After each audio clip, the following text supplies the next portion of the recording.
terima kasih Ibu MC yang luar biasa. Ini kebetulan juga saya mohon izin ya Bapak Ibu, ini saya sepertinya masih terlalu muda untuk duduk di sini sebenarnya. Jadi mohon izin Ibu, Bapak, juga saya di sini Herlina Safitri Saleh yang akan memandu jalannya FGD pada pagi hari ini sampai nanti di siang hari. Bapak Ibu, sepertinya kalau di sini kalau pagi kayaknya masih ngantuk-ngantuk ini Bu. Sebelum materi mungkin saya coba jargonnya saja. Ada jargonnya Ibu ini di sini Bu? Oh, ASN menyala. Nanti kalau saya bilangnya ASN menyala, jawabannya? Oke, siap. Kita coba ya Bapak Ibu ya. Boleh berdiri sebentar Bapak Ibu, mohon izin tanpa mengurangi rasa hormat saya. Iya, kita akan coba semangatnya terlebih dahulu Bapak Ibu ya. Baik, sudah siap. Oke, kita coba ya Ibu ya. ASN menyala. Iya, masih ragu-ragu Bu. Kita coba satu kali lagi. ASN menyala. Baik, terima kasih, tepuk tangan untuk kita semua. Luar biasa, monggo Ibu dipersilakan duduk kembali Bapak Ibu. Iya, jadi ini sudah hari kedua Bu Neti ya, karena kebetulan kemarin juga sudah hari pertama ya Bapak Ibu ya. Iya, Bapak Ibu mohon izin saya di sini akan membacakan kurikulum vitae sebelum kita akan memulai ke penyampaian materi dari kedua narasumber kita yang sangat luar biasa. Ini suatu keberuntungan dan suatu kehormatan bagi saya bisa duduk dengan beliau semua. Jadi mohon izin untuk saya membacakan. Untuk yang pertama kurikulum vitae narasumber Festival ASN Belajar. Nama lengkap Dr. Meitiana Indrasari STMM. Beliau selaku lektor kepala, kemudian jabatannya dosen di Universitas Dr. Sutomo Surabaya.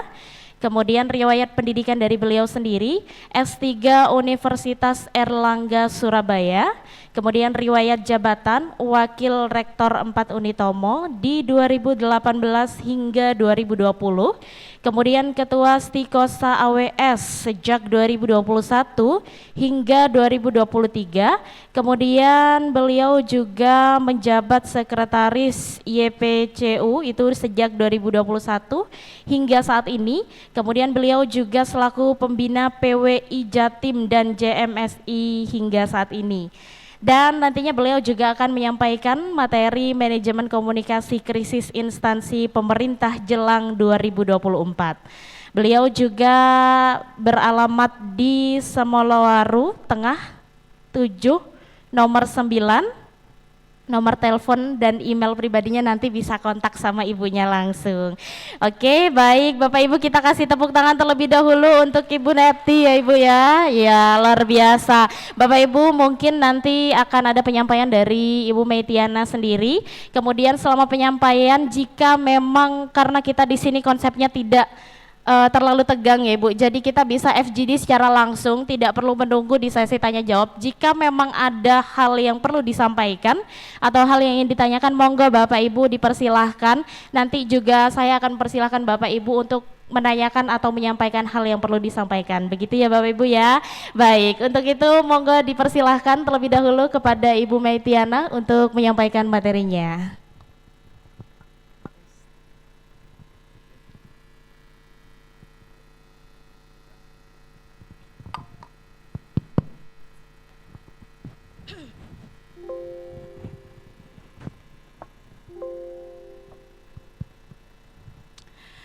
Baik, Assalamualaikum warahmatullahi wabarakatuh. Mohon izin saya berdiri. Saya perlu engage. Saya seorang digital enthusiast, jadi saya membutuhkan engage, jadi saya di bawah saja. Sekali lagi, Assalamualaikum warahmatullahi wabarakatuh. Ingat ya teman-teman, teman-teman di sini hadir adalah untuk upgrade skill. Untuk upgrade skill demi bisa meningkatkan pelayanan kita, pelayanan instansi kepada masyarakat. So, buang mental block, minta dilayani. Buang mental blocknya. Contoh memberikan pelayanan terbaik Saya langsung saja. Contoh memberikan pelayanan terbaik itu semestinya inisiatif dari diri ketika melihat bangku di depan adalah kosong. Hayo kon, kapok kon sing nang buri kon. Kenek kabeh kan? Itu bagian dari mental block. Baik, saya Maitiana Indrasari, tadi sudah disampaikan sama Mbak moderator. Kita belum ngomong-ngomong di awal gitu ya sama Mbak moderator. Jadi Mbak moderatornya itu panggil saya Meti. Saya punya trauma kecil terkait dengan panggilan Meti itu. Saya hidup kecil, saya di Sidotopo. Sidotopo itu daerah Surabaya yang gitu deh, gitu ya. Mungkin kalau ada yang pernah main ke daerah Sidotopo. Jadi saya itu ya kumus-kumus ya dolanane neng rel sepur. Ngerti Bapak, berarti daerah Sidotopo juga bahaya ini. Nah, karena saya itu panggilan kecilnya itu Meti gitu ya. Di daerah, di kampung, karena tinggalnya di kampung kan ya. Di kampung itu suka dipanggil cemet, memet gitu. Jadi saya kalau ada yang manggil Meti itu kayak madek aku. Akhirnya saya begitu orang tua saya pindah gitu ke daerah Rungkut, terus saya merubah. Jadi itu mungkin pertama kalinya saya menggunakan new personal branding. Saya merubah nama panggilan saya yang seharusnya Meti jadi Mei. Pendidikan Cendekia Utama. Mungkin di sini ada yang backgroundnya guru. Oh, semua guru. Backgroundnya dosen. Nah, jadi sehari-hari saya banyak berhubungan dengan yang namanya guru dan juga dosen. Mumpung guru, kita sama-sama pendidik. Saya mau tanya di mana tanggung jawabnya Bapak Ibu guru yang ada di sini. Kenapa netizen Indonesia mendapat predikat netizen paling tidak sopan se-Asia Tenggara? Jadi kadang-kadang saya berpikirnya itu apa? Banyak orang-orang baik, banyak Bapak Ibu guru yang baik, itu yang diam di ruang digital. Sehingga ya itu tadi yang muncul adalah declare LGBT, homo, lesbi, apalagi homo, lesbi, kemudian berantemnya Nikita Mirzani sama Loli, ya kan? Terus yang terakhir paling rame hari ini, pagi ini paling rame dari mulai kemarin. Apa? Paling rame Hasyim.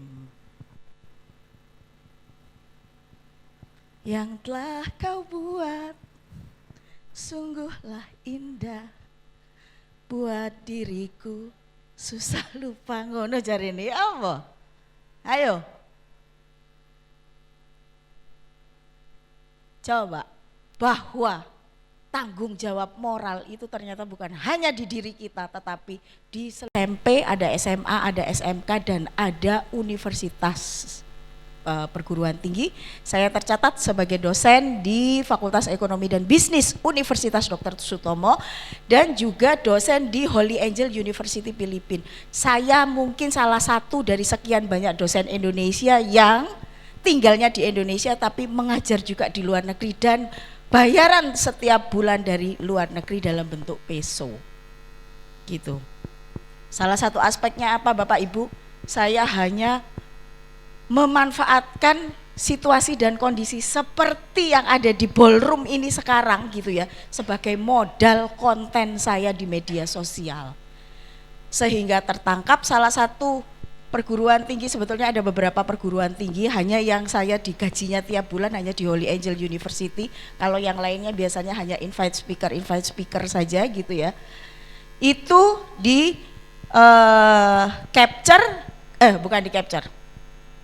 itu dari postingan itu saya jarang juga menggunakan bahasa Indonesia, bahasa Inggris. Saya lebih sering pakai bahasa Indonesia, bahkan kadang-kadang Surabayaan. Persis dengan sekarang ini saya ngomong ini, kadang-kadang saya banyak bahasa Surabayaannya karena saya arek Surabaya gitu ya. Salamnya salam satu nyali. Nah, tertangkap tertangkap, kemudian ada fitur translate kan sekarang ini ceritanya gitu ya, ada fitur translate. Ada fitur translate, kemudian ditranslate, baru mereka tahu bahwa oh dia ini banyak bicara tentang literasi digital, banyak bicara tentang digital bisnis, banyak bicara tentang sosial media spesialis, analisis data. Oh, akhirnya di DM lah saya. Apa DM? Oke.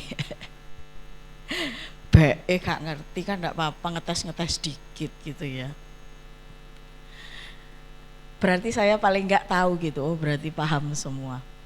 Tiba-tiba saya di DM dan diminta untuk menjadi salah satu dosen digital marketing communication untuk pasca sarjananya, untuk S2-nya. Oh saya tidak mudah percaya begitu saja gitu ya.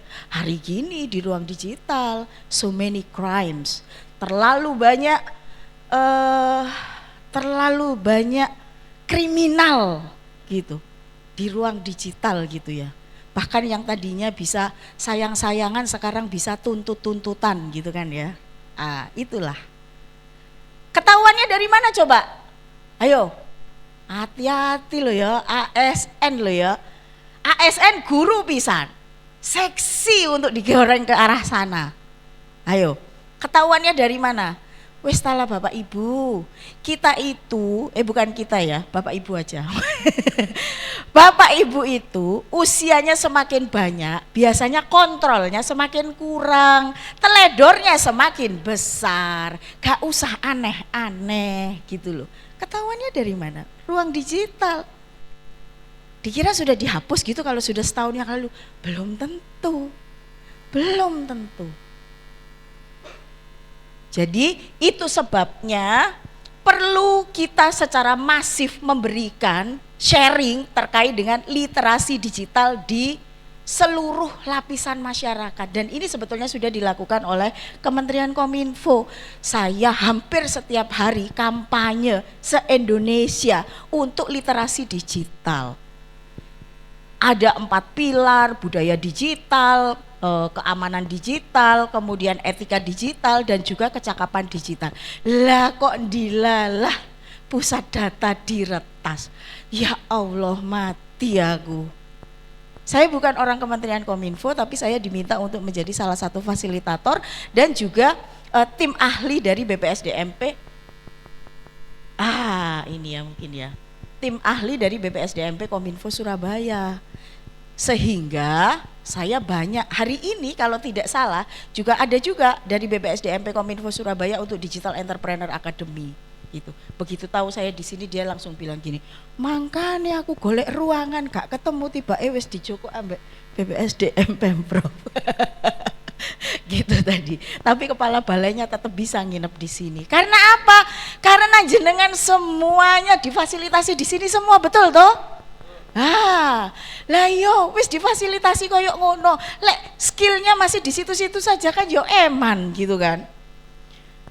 Bukan hanya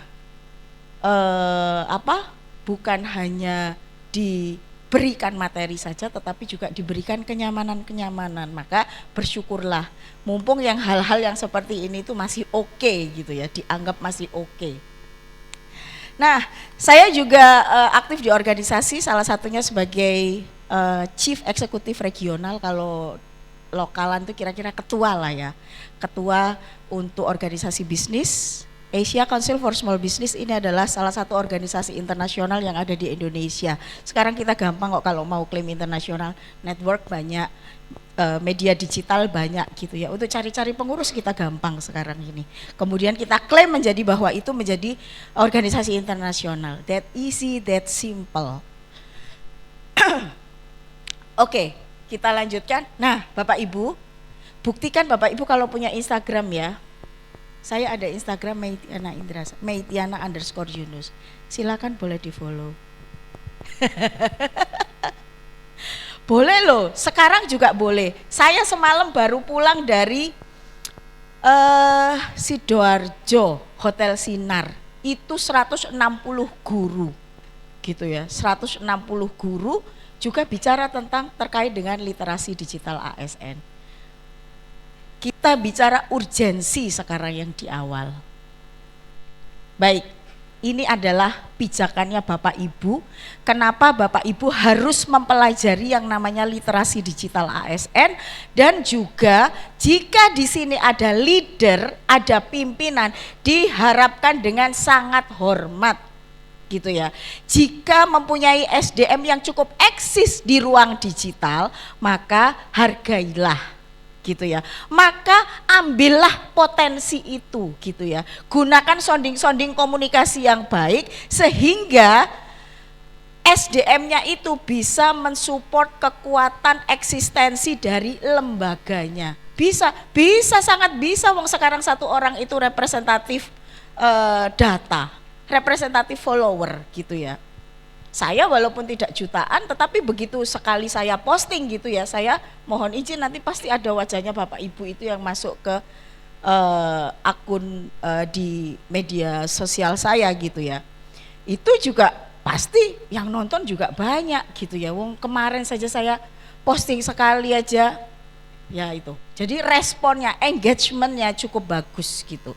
Monggo. Nah, kita bicara tentang pijakannya dulu. UU nomor 5 tahun 2014, peran dan tanggung jawab aparatur sipil negara. Pasal 10 mendefinisikan fungsi ASN, menguatkan kebijakan publik dalam melayani masyarakat, mempererat persatuan dan kesatuan. Melayani masyarakat, adakah sekarang ini pelayanan yang tidak melalui sistem? Instansi pemerintah sekarang ini sudah sangat memahami urgensi dari sistem, sangat memahami. Sehingga ASN mau tidak mau, suka tidak suka, bisa atau tidak bisa, harus menggunakan sistem. Contoh, anak saya baru diterima di SMA 16. Semua informasinya melalui ruang digital. Tidak ada yang verbal begini, nggak ada sudah. Dari mulai kapan MPLS, kapan apa yang harus dibawa pada waktu MPLS. Sehingga kalau sekolahnya Bapak Ibu ini masih ada yang sistemnya masih konvensional, segera transform. Resah nanti kalau tidak transform. Gitu. Yang seharusnya bisa dilihat oleh jutaan penduduk Indonesia hanya dilihat dari segelintir orang saja gitu. Jadi hampir tidak ada, sudah daftarnya online gitu ya. Kita ke sana itu ya karena memberikan ada beberapa dokumen-dokumen itu aja gitu. Oke. Sehingga bisa kita sampaikan bahwa pelayanan yang efektif, efisien, mudah, murah, tepat guna, tepat sasaran itu bisa menggunakan sistem teknologi. Yang di awal mungkin agak susah, kita harus belajar, kita harus apa. Itu pentingnya kecakapan digital. Minimal kita paham bahwa gitu ya, kalau mau masuk dalam suatu sistem kita mesti registrasi dulu. Itu pemahaman-pemahaman dasar. Kita harus tahu bagaimana cara registrasi. Ada di sini yang tidak punya media sosial? Adakah di sini yang tidak punya media sosial? Nah, kalau punya media sosial berarti semuanya sudah bisa registrasi dalam sebuah sistem. Membuat akun itu sama dengan registrasi di semua platform. Itu bagian dari kecakapan digital. Oke, kemudian pasal 11 berkewajiban untuk melaksanakan kebijakan umum, memberikan layanan profesional dan meningkatkan kesatuan nasional sesuai dengan hukum. Ditambah lagi dengan Permen Pan RB nomor 83 tahun 2012, Peraturan Menteri Pendayagunaan Aparatur Negara dan Reformasi Birokrasi nomor 83 tahun 2012 tentang pedoman pemanfaatan media digital di instansi pemerintah. So, tidak apa-apa ya kalau bahasa Inggris sedikit ya. Maklum saya juga pernah sekolah agak lama, jadi kadang-kadang keluar-keluar dikit, tak apa-apa lah ya. Jadi tambah lagi Bapak Ibu itu tidak bisa lari dari ruang teknologi, kemajuan teknologi, mau tidak mau, suka tidak suka. Kalau masih muda taakoni ciami. Kalau masih muda, ASN yang masih muda itu meresahkan ASN yang boomers, kira-kira begitu. Karena ini bukan hanya di instansi pemerintah, tetapi ini juga di seluruh organisasi. Saya punya orang tua saya umurnya 75 tahun, kebetulan seorang profesor. Berarti kan jedok ya. Nah, jedok kan ya. Bayangan di semua perguruan tinggi itu adalah seorang profesor itu pasti pinternya jedok. Tapi kalau saya bilang sama, saya kebetulan panggilnya papi. Kalau saya bilang sama ayah saya gitu ya, Opa, untuk memanfaatkan media sosial sebagai penghubung informasi apapun yang untuk masyarakat itu bisa bukan hanya dilihat dari konten, foto, video, copywriting yang kita buat, bukan, tetapi juga bisa dilihat dari data-data yang disajikan oleh platform gitu ya, secara real time yang kita bisa analisis dan kita bisa report anytime anywhere. Papi saya dengar begitu, dia cuman bilang, wes Mei sini kita berantem aja. Mending berantem daripada saya ajari tentang sosial media analis. Daripada bicara tentang apa itu konten kreator, apa itu gitu. Boomers Bapak Ibu, 75 tahun emeritus. Secara alamiah kita harus mengakui bahwa ada keterbatasan baik dari sisi fisik maupun sisi pikiran. Akhirnya yang bisa saya lakukan adalah ayo kita kolaborasi. Akhirnya kolaborasi. Saya mungkin yang lebih muda, lebih gampang menerima perubahan-perubahan, saya membantu. Contoh, ada kewajiban publikasi ilmiah, kemudian harus terindeks gitu ya. Indeks itu juga macam-macam, ada Copernicus, ada EBSCO, ada itu kewajiban wajib dan itu aturan dari Kementerian Pendidikan dan Kebudayaan. Lah kalau enggak saya bantu, ya habis. Gitu loh. Akhirnya Bapak Ibu kalau menemukan SDM yang mungkin usianya memang, kalau profesor mungkin agak panjang ya, pensiun bisa 70, tapi kalau ASN mungkin enggak sampai ya 65 ya 60 itu yo sik tahes-tahese kan ya gitu ya, jadi yo sik oke lah gitu. Mungkin tidak menemukan gitu, tetapi di lembaga pendidikan banyak. Jadi pensiun 70, kemudian itu masih ada lagi sampai berapa kali, bisa diperpanjang sampai berapa kali, 4 kali atau berapa kali. Jadi kira-kira ya sampai 76, kira-kira itu 76 baru yang memang sudah benar-benar berhenti dari Tridharma perguruan tinggi gitu. Jadi banyak kita menemukan yang seperti itu gitu ya. Dan salah satu beban terberat dari orang-orang digital marketing ataupun digital public relation ataupun digital public speaking atau apa gitu ya, beban terbesarnya adalah ketika kita ngomong daki-daki, ketika kita pakai bahasa langit gitu ya untuk bicara gitu ya. Apa itu engagement, apa itu interaksi, apa itu konten, apa itu creative writing, apa itu copywriting, apa itu segitu banyak istilah-istilah. Itu masih istilah-istilah di media sosialnya gitu ya. Belum istilah-istilah yang ada di muridnya Bapak Ibu semuanya. Dari yang mulai circle, bestie, apa itu? Gitu ya, apalagi? Apa? Sefrekuensi, bahasanya lebih Ya kita harus memahami, apalagi kalau sudah declare-nya saya adalah seorang guru, saya profesi saya adalah guru, tugas saya adalah mendidik bla bla bla. Ya mau tidak mau, ketika kita mau masuk ke dalam pikiran mereka, kita mesti tahu pikirannya mereka. Apa pikiran mereka? Yaitu tadi circle, bestie, BTS, drakor, opa-opa. Oh my God. Belum ada Hasim, belum ada. Mungkin ya kalau yang kecil-kecil belum ada. Tapi kalau di sini saya tanya, pagi ini siapa yang jadi trending? Hasim. Keren kan? Ketahuannya dari mana? WhatsApp. Hati-hati, Westala. Ayo, apa sekarang yang tidak ketahuan awalnya dari ruang digital? Ipar adalah maut, mau dibahas? Taunya dari mana? Handphone kan? Kapok. Gak usah aneh-aneh, wis salah itu padahal masih muda. Gitu ya, apa? Dari kalkulator. Apa itu kali?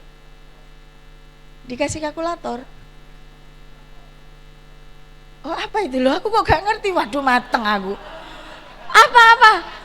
Untuk jaga-jaga semua ya, untuk jaga-jaga semua, siapa tahu ada hal yang kita enggak tahu. Ayo Mas. Ketahuan dari aplikasi kalkulator fix yang ada di handphone. Ya, yang di dalamnya itu ketika kita menekan salah satu tombol, maka aplikasi itu tidak berfungsi sebagaimana mestinya, melainkan menyimpan data-data tentang perselingkuhannya begitu. Mungkin ada yang mau minta aplikasinya? Sebentar, itu dipasangi device kita.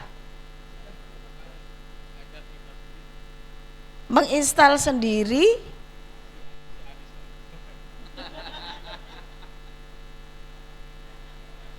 Arisnya. Loh, emang Aris pakai kalkulator? Enggak, Pak.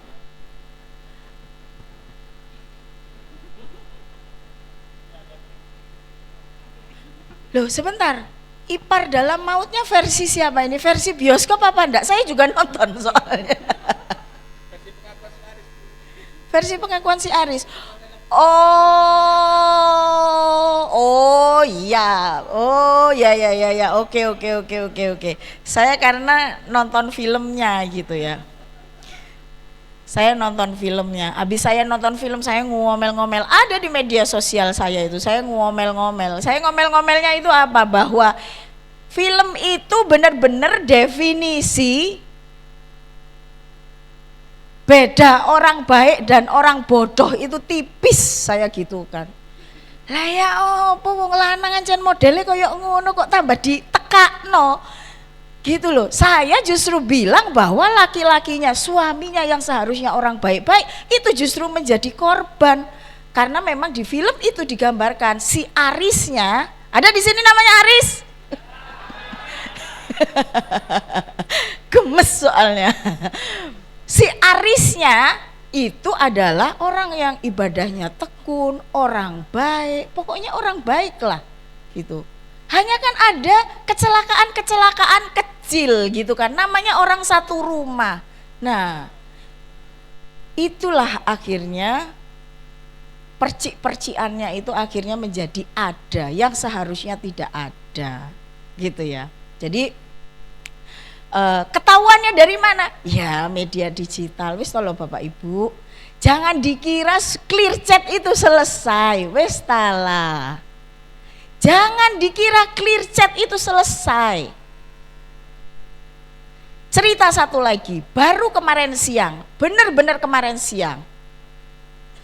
Nyuwun sewu, saya kalau misalkan memberikan contoh, tapi apapun yang saya berikan contoh itu adalah sebuah fakta dan saya benar-benar mengalami sendiri. Baru kemarin siang itu ada seorang profesor yang kalau saya WhatsApp itu jawabnya itu bisa 2 hari lagi, nggak langsung pokoknya.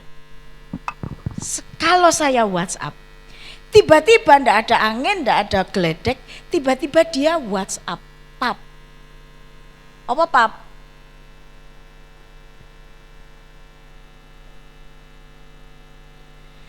Dia kirim foto yang dia eh gimana ya menggambarkannya ya? Nah itu. Dia kirim foto yang ke saya 2 kali. Saya sudah feeling iki pasti salah kirim. Karena saya ngerti ruang digital ya, saya tahu dia salah kirim. Tak capture, wallahi tak capture. Saya capture. Terus tapi di bawah saya bilang, mohon maaf Prof, ini apa ya? Saya itu begitu. Karena saya punya keyakinan dia pasti benar-benar salah kirim ke saya. Akhirnya mungkin dia baca WhatsApp saya gitu ya. Terus habis gitu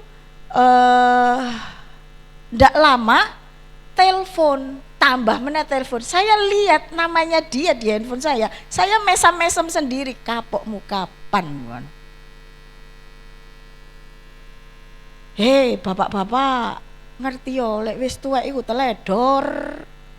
Ya, di telepon saya. Pertama dia bilang, begini Bu Mei, saya mau bilang itu di aturan Ristek Dikti, dia bilang begitu. Saya mesam-mesem, ayo kon wani piro kon. Saya benar-benar cuman mesam-mesem. Dia ngomongin aturan-aturan perdosenan dulu terkait dengan membimbing dan lain sebagainya terkait dengan S3, karena kebetulan saya juga ngajar S3. Terus baru setelah dia panjang ngomong, wong saya orang ini ya public speaking gitu ya, saya tahu strategi-strateginya gitu, melontok hatam lah gitu. Terus terakhir dia ngomong cuma sebentar tapi, oh itu tadi fotonya keliru, namanya sama-sama Mei. Konak. Berarti dia mau kirim ke orang namanya Mei gitu kan. Begitu ditutup, saya lihat semua sudah dihapus. Foto-foto yang itu tadi semua sudah dihapus. Pikir saya, itu adalah definisi bahwa jejak digital tidak bisa dihapus. Wes tala. Sedih kan kalau begitu? Orang yang biasanya saya hormati ternyata saya jadi tahu seperti itu. Iya, akhirnya teledor sudahlah. Kalau yang mungkin kalau ibu-ibu enggak terlalu ya, kalau bapak-bapak ini loh. Karena memang itu secara hormon ilmiah gitu ya. Itu ilmiah itu gitu. Jadi mungkin ada yang sering nonton hormon dari laki-laki dan perempuan. Jadi kalau perempuan semakin berumur, semakin multitasking, semakin Wonder Woman, itu perempuan. Jadi kayak kita ini Bu, wah kita ini sudah di level Wonder Woman. Wah, wong lanang iki opo kerjoe iku. Maaf ya Prof. Itu beliaunya adalah senior saya, senior kehormatan. Tapi ini ilmiah, ini hasil penelitian. Tapi kalau laki-laki, jadi kalau perempuan semakin maskulin, penelitiannya begitu. Kalau laki-laki semakin feminim, yang maunya dimanja, maunya dikeloni, maunya dia itu laki-laki, gitu. Ya romantis Pak lek bojo, lek gak mbek bojo ya entenono ae. Gitu. Iya, bergantung. Wong yang ketahuan aja awalnya juga cintanya juga kayak begitu kok, my love dari mata turun ke hati ya. Perempuan ya kalau enggak ya gak mungkin lah ya toh. Tapi akhirnya dengan kepentingan tertentu ataupun apapun itu gitu bisa gitu ya, akhirnya saling melaporkan, saling memecat, menjatuhkan dan lain sebagainya. Makanya ngeri, wes gak usah aneh-aneh di ruang digital. Ibu-ibu kalau pengen lihat bapak-bapaknya seneng apa, buka media sosialnya. Tapi paling sekarang nggak boleh ya, nggak bisa ya sekarang. Sekarang banyak yang pasangan itu punya privasinya masing-masing, termasuk saya itu. Punya privasinya masing-masing, jadi punya saya tidak boleh dibuka suami, punya suami tidak. Tapi itu kebijakan masing-masing ya, itu kebijakan masing-masing. Jadi kalau kalau misalnya kepengen tahu gitu ya, ya sudah. Kalau isinya hanya perempuan joget, ya itulah ibu joget toh di depan suami. Kira-kira begitu. Oke, selanjutnya lagi terkait dengan urgensi internet. Bahwa 70%, lebih dari 50% penduduk Indonesia kan 200 juta sekian. Berarti 200 juta, di situ ada 200 juta, itu adalah menggunakan internet. Artinya ketika Bapak Ibu guru itu sharing satu konten yang positif, maka itu bisa menjadi amal jariah kebaikan kita ketika itu dibaca sama orang-orang. Begitupun kalau misalkan negatif, makanya normatif saja. Kayak saya ini normatif saya.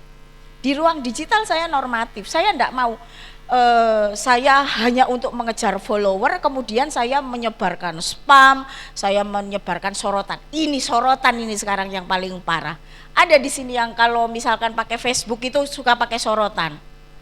Hei, itu mengganggu. Ya, ojo terlalu pede, semua orang itu mau lihat gitu. Itu sama dengan spam. Itu kalau di report bisa dinonaktifkan loh akunnya teman-teman semua. Gak usah lah pakai sorotan-sorotan gitu.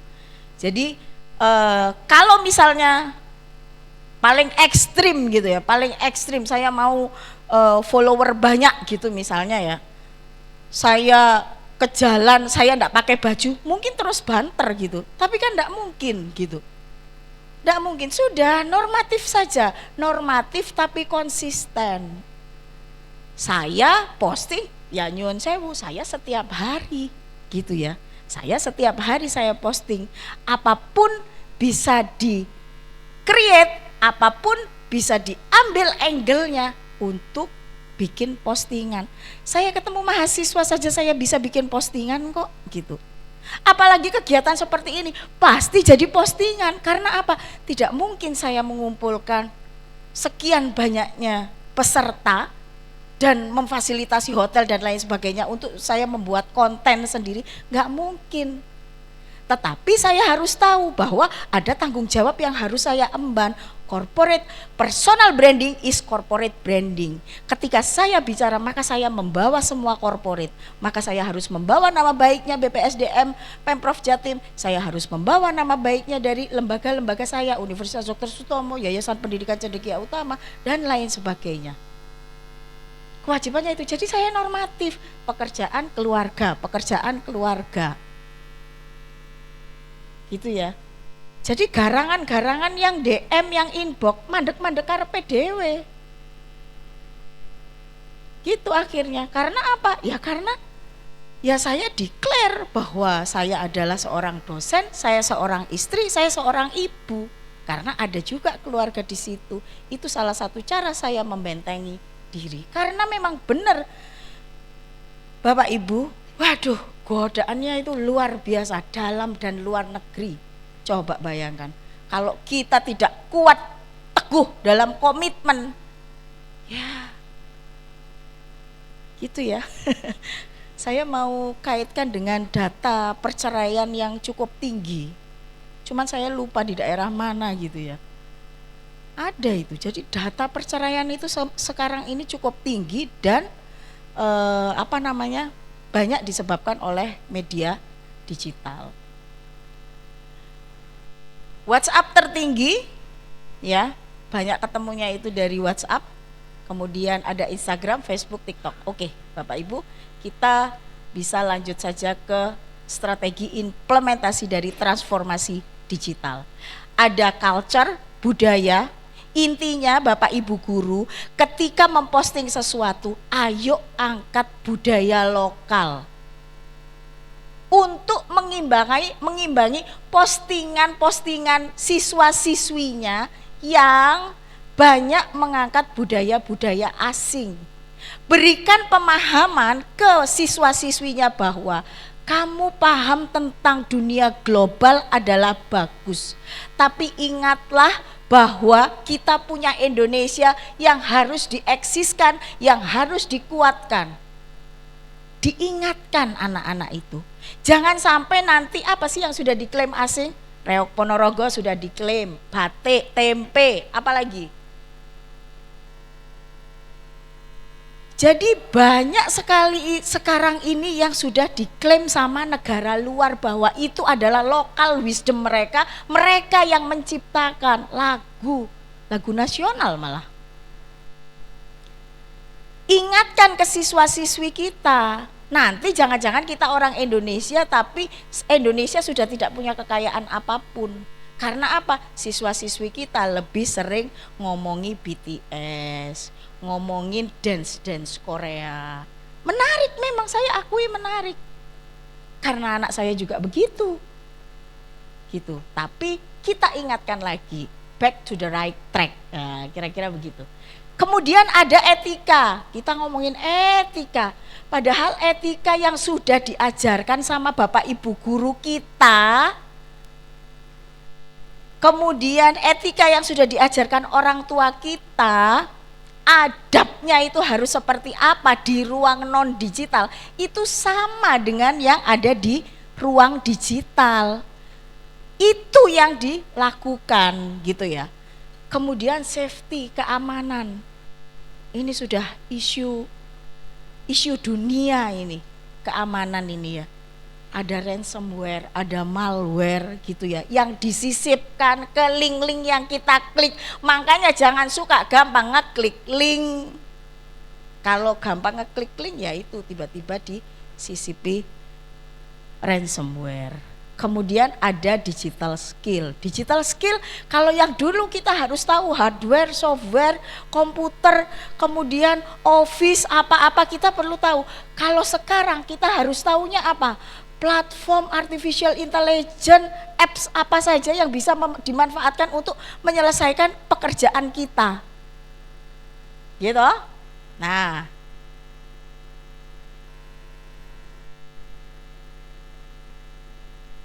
di sini mungkin yang perlu saya sampaikan terkait dengan budaya digital, di ruang digital kebebasan berekspresi itu dilindungi, katanya dilindungi dengan yang namanya undang-undang.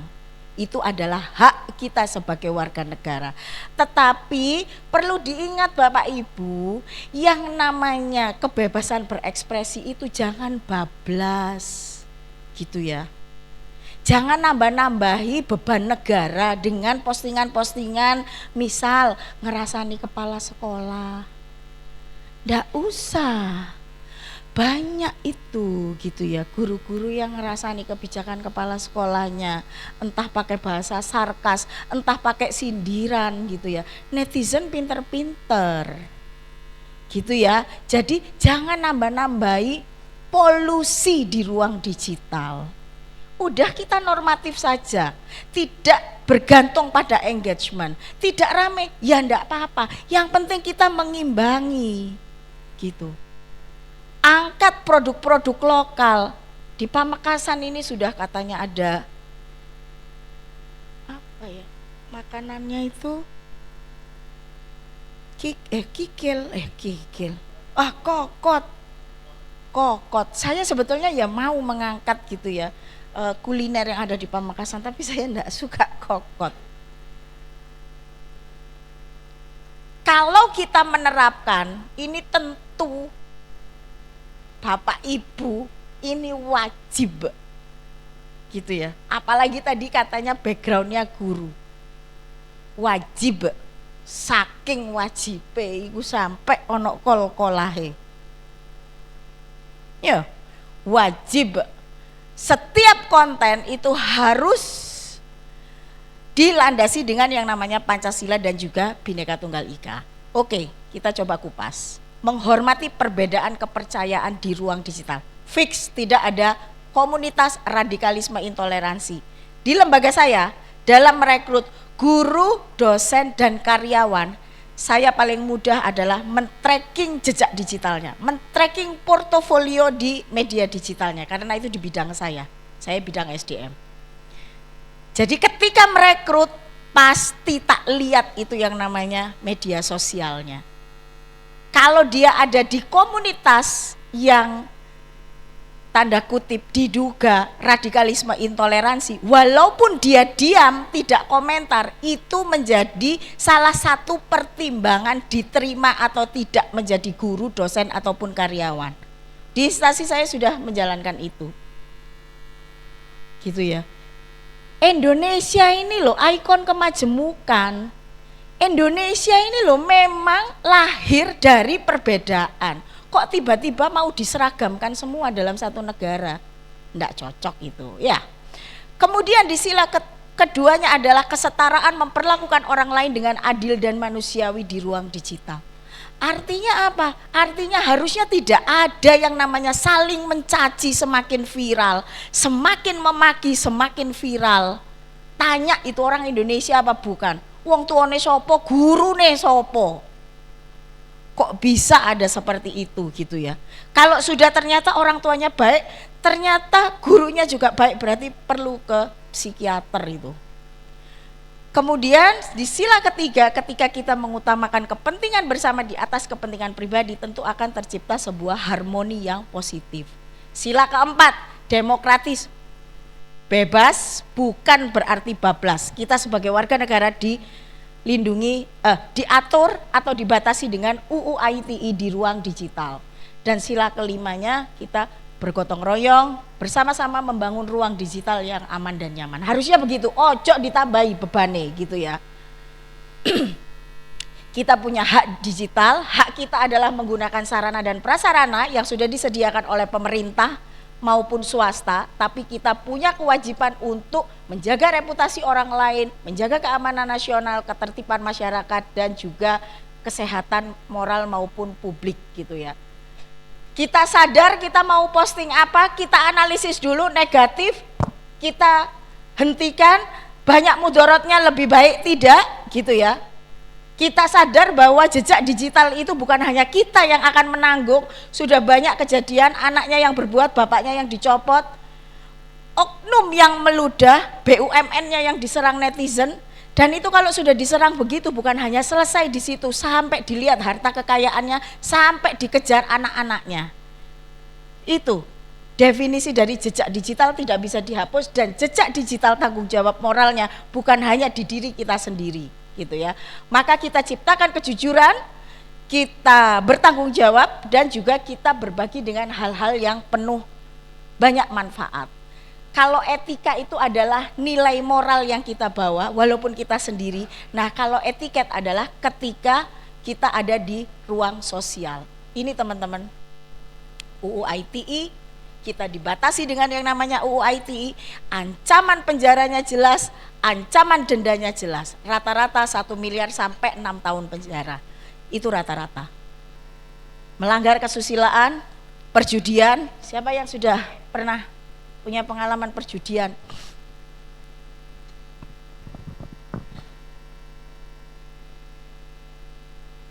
Saya punya soalnya. Saya punya suami 1, anak 3. Anak saya itu yang 2 laki-laki, yang ragil perempuan. Yang laki-laki ganteng-ganteng putih-putih, kayak papanya gitu. Terus yang ragil perempuan, anak saya yang barep sekarang sudah DM. Waktu itu dia calon dokter, masih calon dokter. Malam-malam nonton bola. Ya. Ini bisa terjadi loh ini.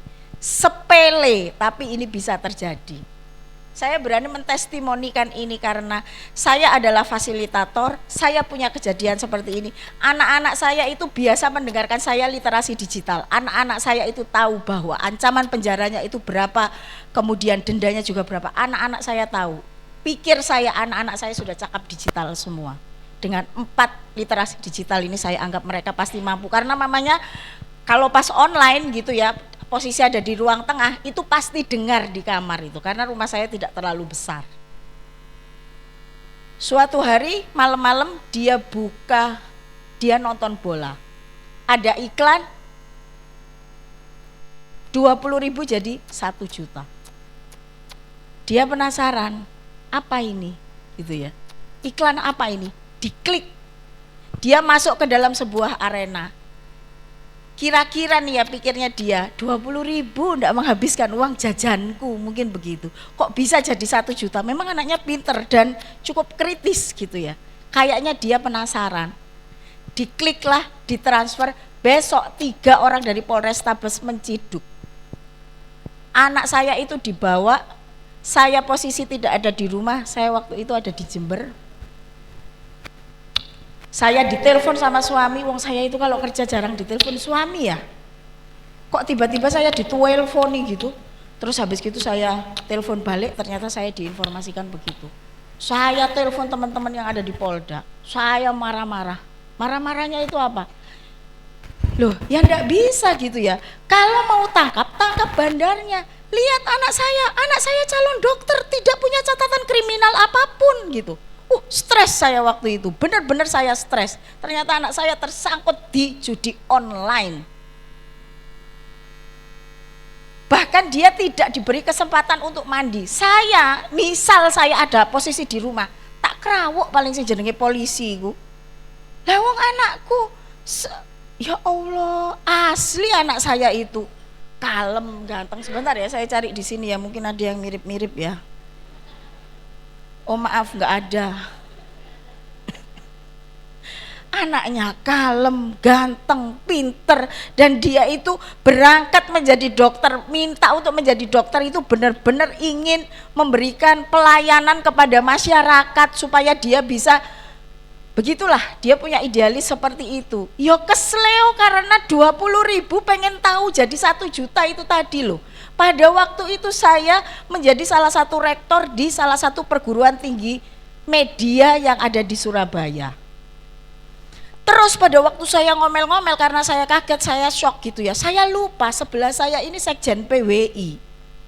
Sekjen PWI itu Persatuan Wartawan Indonesia. Jadi dia tahu persis bahwa anak saya dibawa, sampai tak jawel. Mas, tolong ya mas, ojo sampean berita no ya mas yo. Lalek diberita no, anak rektor terciduk judi online lah, yo api aku ngono. Terus habis gitu, enggak, saya jadi dari Jember langsung pulang untuk ngurusi anak saya, tapi saya belum sampai selesai anak saya sudah pulang gitu, belum sampai rumah anak saya sudah pulang. Dan memang benar dia dimintai keterangan untuk ngambil judi online-nya. Makanya sekarang itu kalau ada berita judi online, saya itu gemesnya itu apa? Lah wong anakku yang setiap hari dengar mamanya kampanye, itu aja bisa kena. Lah apalagi yang lain, 20.000 jadi 1 juta loh Bapak Ibu. Saking aku gak ndelok ae ngono ya. Lek aku ndelok ya iso-iso ya kepingin pisan gitu. Lah gitu kan, jadi ya itulah fakta yang ada di masyarakat kita. Maka walaupun sebetulnya itu memalukan, saya sampai izin sama anak saya, Kak itu mama angkat di forum-forum literasi digital, enggak apa-apa mah katanya gitu, supaya jangan ada lagi ini, atau Bapak Ibu guru bisa menyampaikan ke siswa-siswinya gitu ya, atau mungkin di sini juga ada. Kalau enggak percaya, dan itu pada waktu barengan dengan anak saya itu ada anaknya anggota dewan. Lah segitu loh gitu loh, maksud saya itu sesimpel itu gitu. Kemudian diciduk. Dan ini benar-benar gitu ya. Kalau enggak percaya silahkan dicoba. Gitu. Iya, silahkan. Oke, ada penghinaan, pencemaran nama baik, ada pemerasan, ada pengancaman, penyebaran berita bohong, lah ini ya. Kemudian penyebaran kebencian atau permusuhan di ruang digital. Oke, kita lihat tindakan etis jejak digital tidak bisa dihapus. Yuk, kita lihat ini judulnya menarik. Istri sah grebek suami bersama pelakor di kosan. Loh lalapo.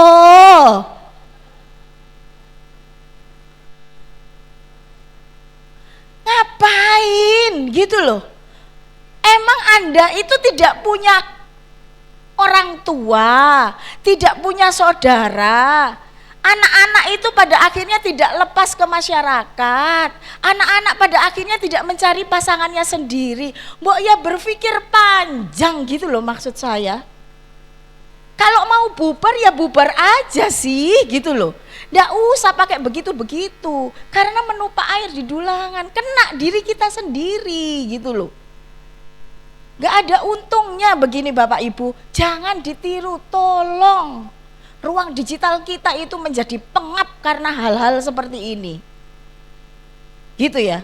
Kemudian ingat kasusnya Anang. Apa? Kasusnya Anang apa? Nyanyi. Ya kan? Netizen Indonesia dilawan. Ya Allah, apapun postingan Anang dirujak. Mudah-mudahan Bapak Ibu guru enggak ada ya. Jadi coba kalau kita lihat di sini ya. Dia itu lagi masak ramen postingannya. Loh, lah kok kapan lu nang karaoke lagi di GBK besok-besok mah ajak semua keluarga lu. Kalau ada pertandingan lagi please jangan kabari dia. Suaranya bagus Mas, lebih bagus lagi kalau diem, coba. Dan itu bukan 1, 2, 3, ini hanya contoh saja gitu ya.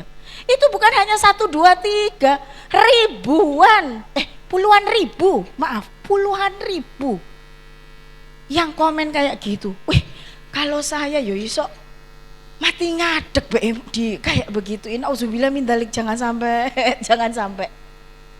Gitu ya. Ngeri loh Bapak Ibu. Kemudian maka kita ketika melihat konten negatif ya tentu kita jangan mendistribusikan. Jangan memberi reaksi. Memberi reaksi saja jangan, apalagi mendistribusikan. Wis gak perlu, gak usah gitu ya. Kemudian untuk keamanan tetap ya kita bisa menggunakan two factor authentication, kemudian bisa mengamankan perangkat, identitas digital, penipuan kita tahu gitu ya, jenis-jenis penipuan yang sekarang. Ada orang tiba-tiba dapat transferan 20 juta. Terus ada orang yang telepon, itu transferan saya salah kirim, tolong kirim balik. Padahal begitu dikirim balik dia harus bayar cicilannya. Karena apa? Itu dipinjolkan karena kebocoran data. Oke, kemudian ada phishing, scam, peretasan akun, impersonasi ini banyak ya. Biasanya orang pakai foto kepala sekolah tiba-tiba pinjam duit gitu. Kan banyak itu. Oke, kemudian ini jangan mengklik sembarang klik tautan gitu ya. Nah, ini untuk skill. Skill ini sebentar saya di sini saja biar kelihatan. Skill ini kita perlu tahu bagaimana cara kerja hardware dan juga software. Itu basicnya gitu ya. Itu adalah basicnya. Kemudian selanjutnya saya mau merekomendasikan, ada di sini yang pernah pakai Remini. Nah, jadi Remini itu bisa menggunakan Remini Photo Editor itu bisa menggunakan salah satu aplikasi untuk meningkatkan kualitas gambar dan video paling populer. Asli api. Udah wajah kita itu ndak ada kumus-kumusnya. Saya pernah kumus-kumus, tak Remini sekali tok, seret, gratis lagi, seret. Kalau di filter-filter, mohon maaf, agak-agak norak. Kalau Remini lumayan ciamik. Kemudian Canva gitu ya. Canva ini mungkin cukup banyak yang Bapak Ibu bisa pakai gitu. Bahkan ada bolpen ajaib, tulisan ajaib judulnya? Bolpen ajaib atau pena ajaib atau tulisan ajaib, nama fiturnya apa? Magic tool. Enggak, tulisan ajaib itu. Jadi kita hanya cukup memberikan judulnya saja maka keluar langsung PowerPoint-nya gitu ya. Bukan hanya Canva, bisa pakai Tom App, bisa pakai Popeye, semuanya gratis. Cukup tulis Bapak Ibu mau bikin PowerPoint untuk bicara apa. Gitu ya, cukup tulis. Kemudian CapCut, aplikasi pengeditan video yang dirancang untuk memudahkan. Ada yang sudah pakai CapCut? Untuk video-video pembelajaran paling simpel ya, paling simpel, paling mudah dipahami. Kemudian ada Grammarly, ada Quillbot, ada Perplexity, ada Gemini, ada ChatGPT, ada DALL-E. Itu adalah aplikasi AI untuk writing skill. Untuk writing skill, walaupun ini masih menjadi perdebatan, ada yang bilang tidak boleh ada. Nah, kalau saran saya untuk Bapak Ibu guru, silahkan digunakan gitu ya, untuk bisa mensupport pekerjaan gitu. Tetapi tentu saja tidak bisa plek-ketiplek gitu ya, mesti tetap disesuaikan. Mohon maaf, saya harus mengakui juga bahwa beberapa caption saya di ruang digital itu adalah AI. Beberapa caption di ruang digital saya itu adalah AI. Dan satu lagi saya mau mengaku bahwa PowerPoint saya ini berikut segala tulisannya ini juga adalah AI.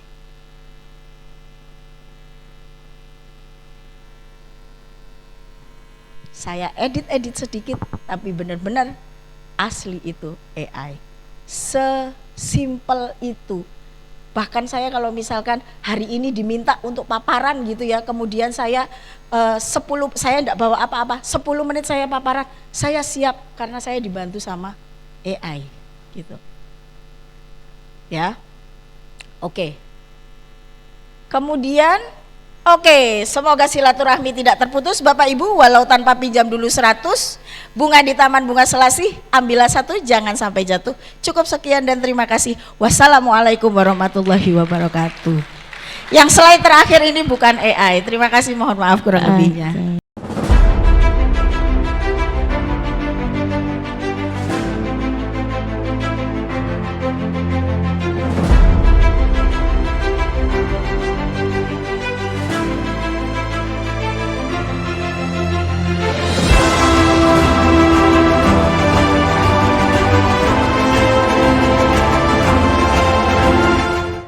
Ibu Mei, kalau tadi saya menyebutnya Ibu Meti, ternyata lebih akrabnya disapa dengan Ibu Mei. Bapak Ibu gimana, materinya luar biasa bukan? Luar biasa ya, bapaknya sepertinya semangat sekali. Ngantuk ya. Ya, jadi memang kalau tadi Bu Mei membahas terkait dengan digital dan di era digital, ini sedikit sharing sebelum kita beralih ke narasumber yang kedua. Karena kemarin saya kebetulan di sini juga freelancer Bapak Ibu dan aktifnya di sosial media. Kebetulan Ibu dan Bapak saya itu juga aktif sosial media, dan saya tidak pernah itu mencegah Ibu Mei, karena memang ketika kita ada orang tua yang controlling kita itu akan lebih nyaman ke anaknya. Jadi memang orang tua saya yang justru controlling media sosial saya. Bahkan kemarin saya juga sempat kena kasus Bapak Ibu terkait dengan digital. Kasusnya itu foto saya dipakai untuk aplikasi ijo. Ada yang tahu aplikasi ijo? Ada. Oh, bapaknya kok tahu? Ya, semoga bukan pengguna ya Pak ya. Iya, kemarin juga sempat dipakai aplikasi ijo sampai saya laporan ke Reskrim Polres Pamekasan, dan sedikit saja lambat. Jadi saya menggunakan the power of netizen di Madura, dan alhamdulillah itu kasusnya bisa segera ditangani. Jadi memang the power of media, the power of netizen itu butuh Bapak kadang-kadang, dan itu benar yang disampaikan oleh Ibu Mei tadi. Seperti tadi juga Bapaknya nyebut di Ipar Adalah Maut. Sudah nonton Pak? Ibunya sudah nonton? Gregetan Bu yang sudah nonton? Iya, saya belum tahu karena saya belum nonton. Rencananya siang ini saya mau nonton di KCM Pamekasan. Jadi memang itu membuat penasaran. Bahkan tadi katanya bapaknya menyebut ada aplikasi fake application itu kalkulator, betul? Iya, itu kemarin sempat ramai Bu Mei terkait itu, karena memang salah satu influencer yang itu suaminya selingkuh, ternyata selingkuhannya itu ada di fake application kalkulator itu tadi. Jadi memang hati-hati ya Bapak Ibu ya, tapi tidak usah ragu dan tidak usah curiga sama suaminya lepas dari acara ini, karena tadi sudah dikasih tips aman sama Bu Mei ya Bapak Ibu ya. Baik, mau lanjut ke materi berikutnya Bapak Ibu? Baik, sebelum lanjut mungkin kita jargon lagi, satu kali lagi kita jargon sebelum kita ke narasumber berikutnya, karena tadi bapaknya ngantuk ya. Kita jargon dulu Ibu ya. Oke, ASN menyala. Oke, luar biasa. Tepuk tangan dulu dong. Baik, berikutnya kita akan beralih ke narasumber berikutnya, yakni bersama dengan Bapak Sabirin Wardana. Namun sebelum itu, Bapak Ibu mohon izin untuk membacakan sekilas terkait dengan beliau. Beliau seorang akuntan publik di tahun 1990 hingga 2007. Kemudian beliau juga seorang analis pasar uang dari tahun 2001 hingga 2007. Kemudian beliau juga seorang penasehat investasi sejak tahun 1994 hingga saat ini. Kemudian beliau juga seorang analis pasar modal sejak tahun 1994 hingga saat ini. Dan riwayat dari beliau sendiri, beliau menempuh Dr. Economics di FEB UB, kemudian MBA Finance itu Western Michigan Universitas USA, kemudian SEAK atau accountingnya itu di FEBUB, dan saat ini beliau seorang kepala laboratorium investasi dan pasar modal Fakultas Ekonomi dan Bisnis Universitas Brawijaya. Tepuk tangan dulu untuk Bapak Sabirin Wardana. Monggo Bapak dipersilahkan untuk menyampaikan materinya. Bismillahirrahmanirrahim. Assalamualaikum warahmatullahi wabarakatuh. Mohon izin karena saya tidak selincah bumi dan saya punya keterbatasan, ya karena usia saya ada OA, osteoartritis, kemudian harus minum obat secara rutin, sehingga saya mencoba untuk bisa memberikan paparan. Mohon izin untuk di depan. Baik Bapak Ibu, saya senang sekali tadi ada pembicaraan tentang literasi digital. Nah, yang saya senang ini adalah ketika saya memasang diri saya di Instagram. Saya tidak mengunci Instagram saya bukan, Instagram saya nggak private, tapi saya kunci untuk mereka tidak bisa melihat story saya. Ya. Dengan mereka melihat feed yang saya tampilkan, ternyata banyak wanita muda yang datang ke saya. Alhamdulillah. Dan mereka semua memanggil saya dengan kata-kata Mas. Wah. Mereka enggak tahu kalau umur saya sudah sweet gitu kan. Hampir sweet gitu kan, sweeta gitu kan ya. Nah, sehingga saya cukup terkesima, dan saya karena orangnya kepo, maka saya coba untuk mengetahui dan mengejar siapa wanita-wanita muda ini. Wanita muda ini biasanya hidup di metropolis, di Medan, di Pontianak, di Makassar, di Jakarta, Depok. Tapi juga ada mereka yang dari Asian gitu ya, yang dari wajah-wajah Asia, dari Singapura, Kuala Lumpur, kemudian Korea. Itu banyak sekali yang hadir di DM saya. Dan mereka hanya mengatakan, ini fotonya di mana? Kebetulan saya kalau lagi di Pamekasan ya, saya foto di depan di mana yang objek yang bisa saya tampilkan dari kota Pamekasan ya. Sehingga ketika mereka melihat bahwa foto-foto saya adalah foto-foto di berbagai kota, mereka mencoba untuk menyapa saya dengan di mana foto saya berada. Jadi saya ketika foto, saya coba untuk menampilkan ciri khas lokal dari di mana saya berada, baik itu di dalam maupun di luar negeri. Nah, yang menarik ternyata ya, ini makanya saya ingin mengejar apa sih motivasi mereka dengan memanggil Mas. Kemudian kalau siang, Mas sudah makan. Wah, ini sapaan-sapaan yang biasa bapak-bapak lakukan kepada bestinya gitu kan ya. Nah, kemudian saya melihat apa? Ternyata mereka adalah, sekali lagi sesuai dengan apa yang ingin saya ungkapkan di sini, tetap aja isinya adalah ngomongin uang. Jadi apa yang mereka lakukan adalah mencoba untuk menawarkan prospek finansial. Yang di luar negeri sampai akrab, saya senang karena apa? Karena jam waktu yang berbeda, ini pengantar tidur bagi saya. Ya, jadi malam-malam mereka DM saya, kemudian mereka mencoba untuk berbicara tentang uang ya.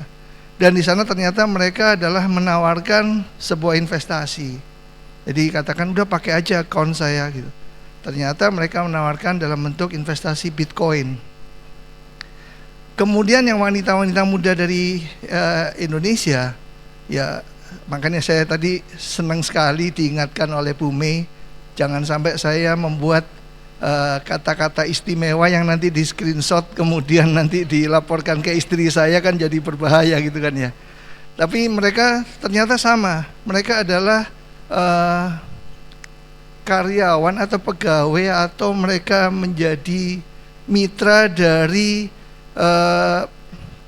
perdagangan online, jadi semacam Blibli, kemudian Shopee. Itu mereka mencoba untuk menawarkan diri dengan cara meningkatkan rating dari produk. Namun saya coba untuk ketahui, saya harus menyetorkan uang membeli produk, kemudian mereka menjanjikan refund. Ya, karena saya itu adalah sesuatu hal yang tidak pasti, sehingga saya hindari. Maka dari itu saya lihat bahwa memang literasi digital itu sangat penting untuk kita kuasai, terutama Bapak Ibu yang guru, karena kita juga harus berhadapan dengan mahasiswa ataupun murid yang memang mereka tentunya punya pengetahuan yang lebih cepat ya diadaptasi daripada kita yang lebih usianya lebih senior daripada mereka. Baik, saya berbicara ini tentang literasi keuangan. Bapak Ibu, ketika Bapak Ibu bangun tidur yang disentuh suami, istri, anak,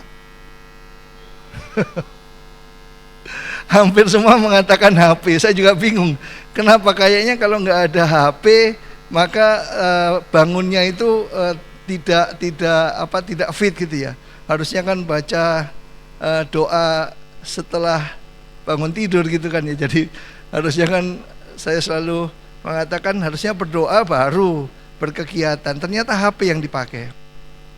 Kemudian terutama bapak-bapak ini yang sering dilakukan adalah gibah gitu kan ya. Gibahnya sekarang bukan dengan tetangga, tapi gibahnya dengan HP. Ya, dengan konsep ini maka algoritma ini berjalan sehingga semua kehidupan Bapak Ibu dideteksi oleh HP. Pernahkah Bapak Ibu belum mengatakan sesuatu, belum menulis secara lengkap, maka Google itu sudah bisa mengetahui apa yang ingin Bapak Ibu ketahui. Nah, sehingga sekarang bukan hanya dari sisi tulisan, namun secara lisan pun direkam.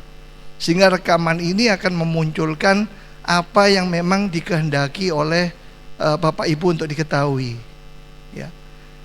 Dan ini ternyata kalau Bapak Ibu ingin iseng mengetahui hobinya teman Bapak Ibu, lihat Instagramnya, kemudian lihat di yang bagian kira-kira yang sering muncul itu bagian apa aja. Kalau yang sering muncul adalah tentang proses belajar mengajar, ya keluarnya seperti itu. Tapi kalau keluarnya yang negatif, ya yang negatif akan selalu keluar di dalam hal ini. Maka sekali lagi tadi dikenalkan artificial intelligence, kemudian algoritma, maka ini akan membuat suatu konsep yang dinamakan disrupsi. Jadi disrupsi ini merupakan perubahan perilaku karena teknologi. Ya, maka dari itu hampir semua sekarang kita dipermudah dengan adanya teknologi. Namun dengan adanya teknologi tentunya juga ada hal-hal yang harus kita waspadai. Ya, terutama sekarang mungkin ketika saya mengajar, mahasiswa saya dengan cepat bisa mengerjakan tugas, karena tadi dikatakan oleh Bu Mei ada ChatGPT misalnya, cepat banget. Buat skripsi mungkin 2 hari selesai gitu. Buat presentasi nggak sampai setengah jam udah selesai. Nah, sehingga kita harus mampu untuk bisa mensiasati bagaimana menguji murid atau mahasiswa secara natural. Jadi Bapak Ibu di sini tentunya kita harus melihat bahwa digital atau digitalisasi ini sangat penting, namun kita juga harus mewaspadai. Namun kita juga sangat prihatin ketika kemarin tanggal 3 November Dekan Fakultas Kedokteran Universitas Airlangga itu dicopot oleh rektor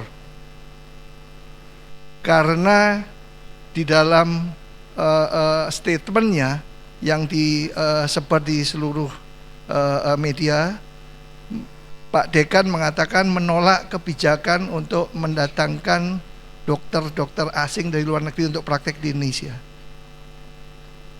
Dan Pak Rektor, karena Pak Rektor ini mungkin bawahannya si pencipta Gojek gitu kan ya, sehingga Pak Rektor mengikuti apa yang diinginkan oleh bocil satu ini gitu kan. Di Indonesia ini banyak bocil-bocilnya.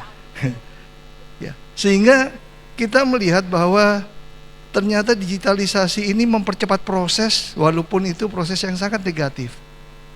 Jadi ini debatable lah. Kalau saya melihat bahwa ketika Pak Menkes ini adalah banker, yang dipikirkan yang ngomongin uang, cuan gitu. Sedangkan Pak Dekan Fakultas Kedokteran tentunya berpikir bahwa dia memproduksi dokter sekian banyak.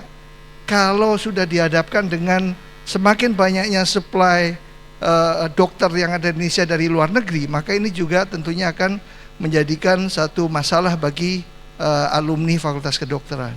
Sehingga ini sangat debatable.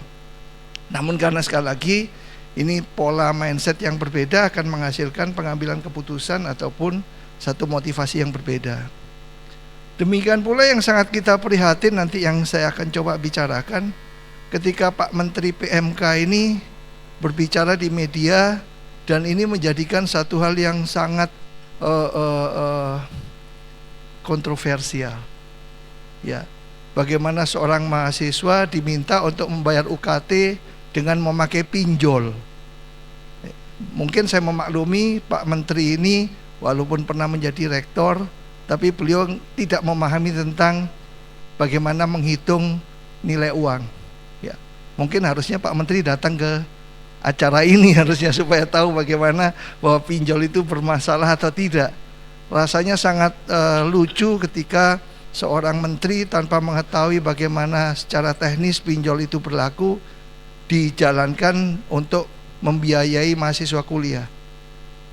Baik.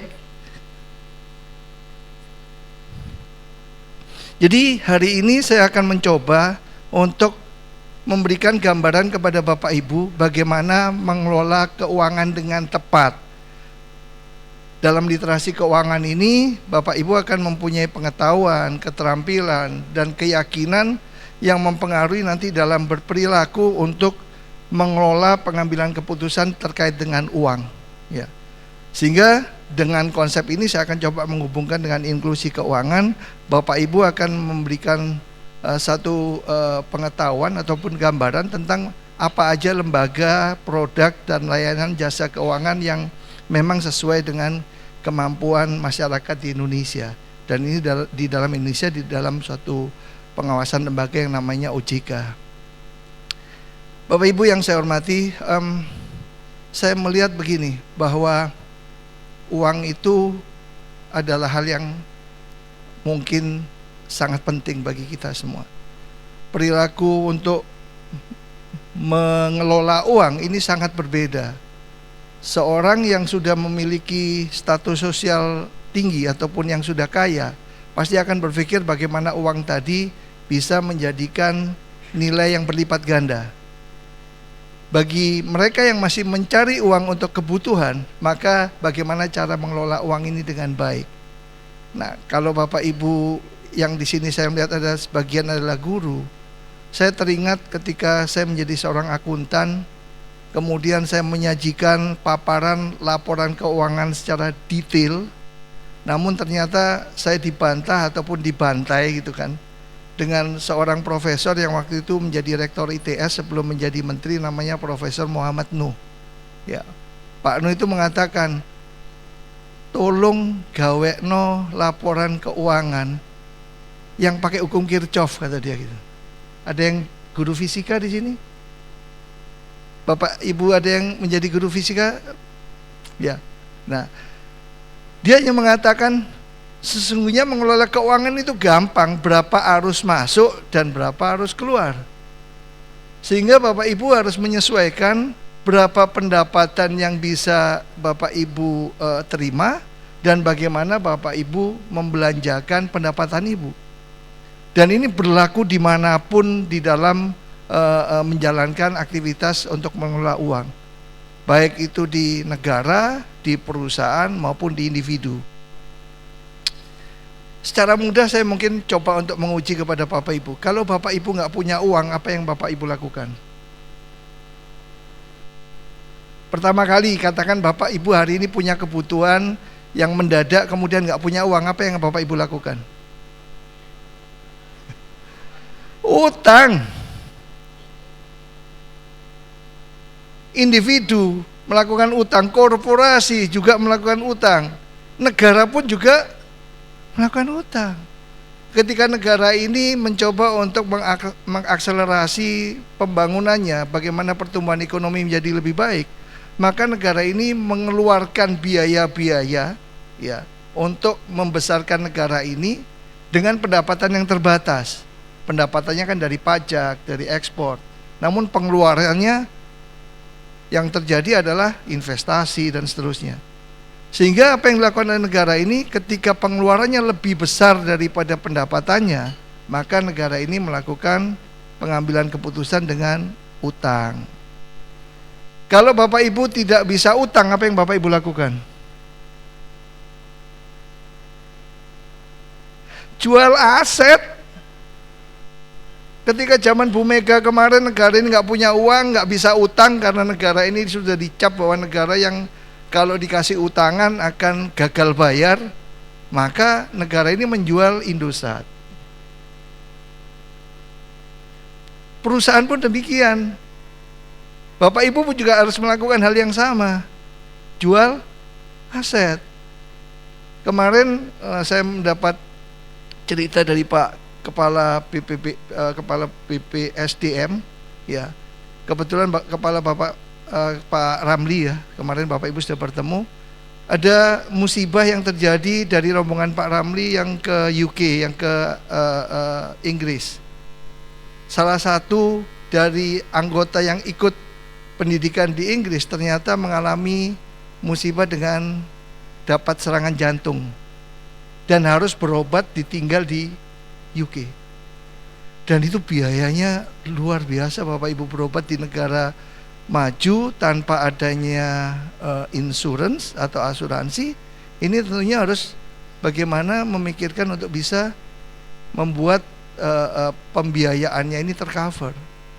Sedangkan tentunya dari pihak penyelenggara acara ini mempunyai keterbatasan dana. Nah, hal-hal seperti ini yang saya katakan bahwa ngomongin uang itu penting ya, bahwa hal-hal tidak ada lagi Anda yang punya masalah ketika Anda memahami konsep untuk mengelola uang.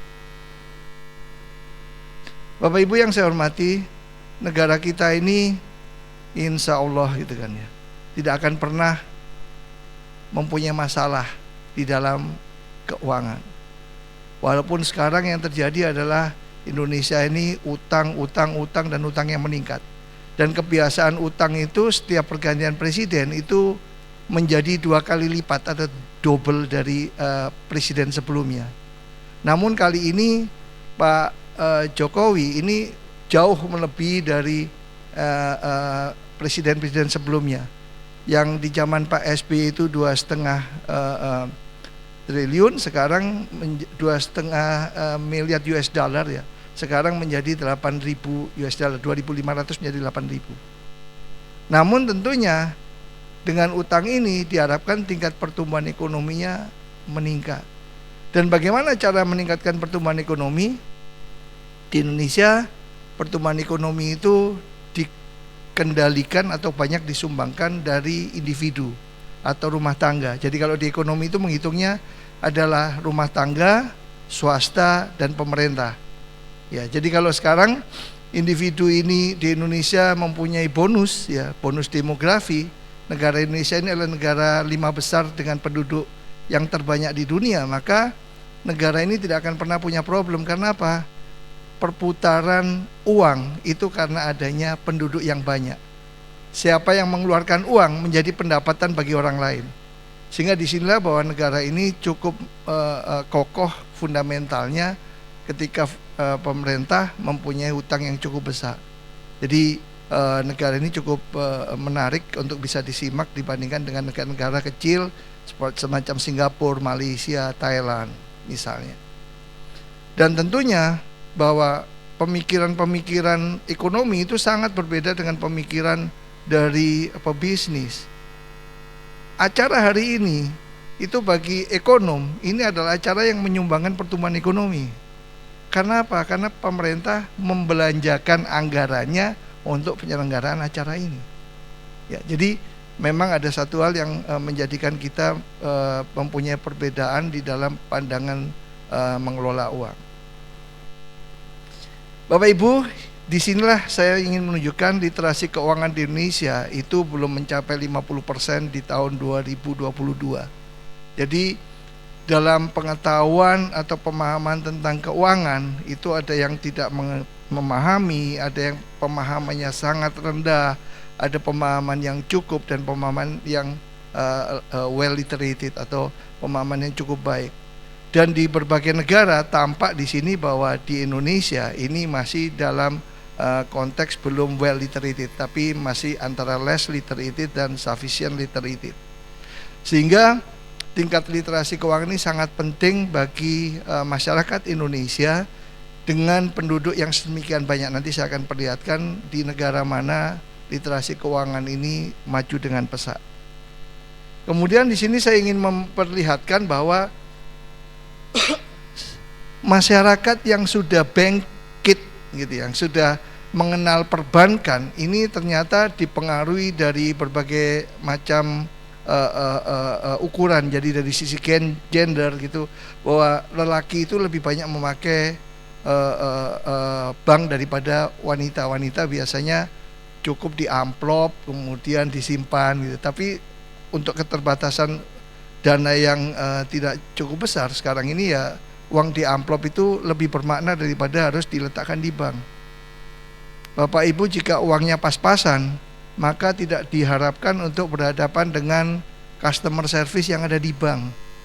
Karena customer service itu butuh lipstick, butuh perona pipi, butuh eyeshadow. Ya, jadi kalau Bapak Ibu yang dananya terbatas, cukup dihadapkan dengan mesin ATM. Ya, ATM itu automated teller machine.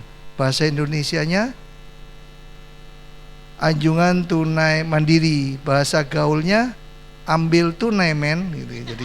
Jadi kalau kita mengambil tunai itu dengan ATM. Nah ini yang saya juga melihat bahwa bank di Indonesia ini juga menarik ketika tadi Bu Metina banyak membahas tentang perselingkuhan. Kenapa? Saya jujur, dana saya yang di bank pemerintah, karena memang saya sebagai ASN, payrollnya atau pembayarannya melalui bank pemerintah, ini hanya untuk mencetak saldo buku bank, itu harus saya datang sendiri. Ketika istri saya datang, dikatakan harus memakai surat kuasa, dan surat kuasanya berlaku 1 hari, ya sekali pakai. Bayangkan sekali pakai meterainya aja udah 10.000. Uang yang diambil katakan 100.000, 10% biayanya. Nah, sedangkan saya di bank swasta, ya Bapak Ibu tahu bahwa bank yang saat ini menjadi bank nomor 1 di Indonesia dengan harga saham yang tertinggi itu adalah bank swasta. Itu adalah bank yang betul-betul memanjakan konsumennya. Ya, karena apa? Nyetak buku bank itu kan nggak ada uang yang keluar. Ya, siapapun yang nyetak diperbolehkan. Nah, mungkin ini bank pemerintah karena banyak bapak-bapak yang menjadi nasabahnya, dikhawatirkan gitu kan. Kalau ibunya yang mencetak mutasi bank, loh ini kok ada di tempat khusus gitu kan. Nah ini jadi masalah ya. Jadilah berantem gitu kan. Nah ini untuk menghindari perselisihan di rumah tangga, maka bank pemerintah mewajibkan bapak-bapak hadir sendiri untuk mencetakkan buku tabungannya. Kemudian dari sisi usia, ternyata di usia yang semakin dewasa banyak memakai perbankan. Dari sisi edukasi, dari sisi income, dan dari sisi perkotaan dan di daerah rural area atau di daerah di luar kota, maka mereka yang di perkotaan lebih banyak untuk memakai jasa bank. Dan saya merasakan bahwa setiap pengeluaran saya lebih tertarik untuk memakai jasa bank. Kenapa?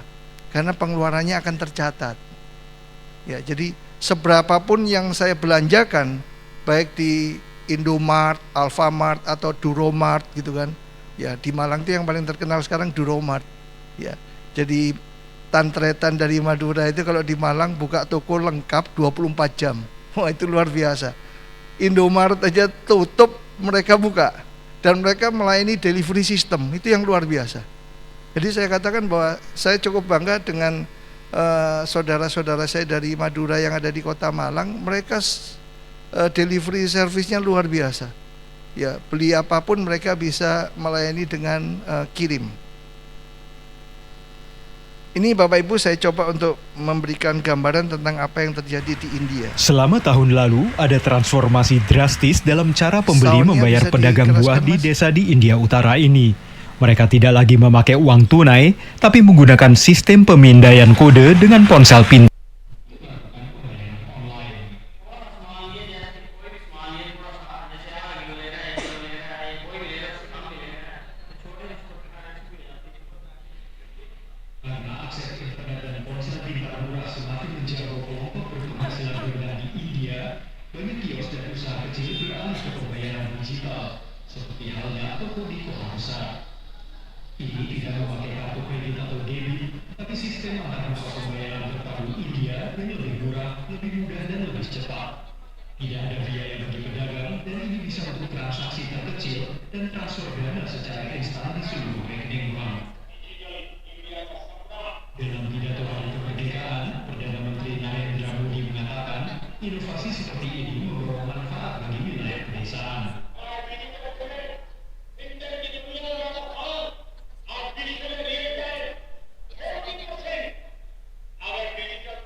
Sistem pembayaran ini dikembangkan atas inisiatif pemerintah.